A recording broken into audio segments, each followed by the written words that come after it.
তো আমাদের এখন সব মালপাট বন্ধ হয়ে আছে ভাজা। তো সবার মাথায় হাত পড়ে গেছে বৃষ্টি দেখে।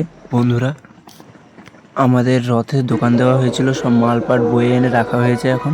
তো খাটের নিচে কিছু মালপাট আছে, তেলের টিন আরও আছে। আর এইখানে দেখো জগন্নাথ দেবের পুজো দিয়ে আমাদের দোকান শুরু করা হয়েছে। তো এইখানে আরও কিছু দোকান বসেছে। তো এই সোজা যে দেখতে পাচ্ছ, এই সোজা একদম দেয়াল থেকে শুরু করে সব জিলাপি দোকান।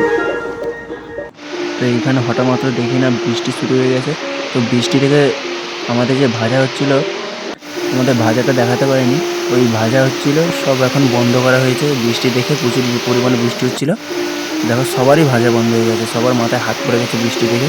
প্রচুর পরিমাণে বৃষ্টি হয়েছিল এই রথের দিন। টানা কত ঘন্টা ধরে বৃষ্টি হয়ে যাচ্ছে। তোমাদের রথে বৃষ্টি হওয়া কেমন লাগে জানাবে।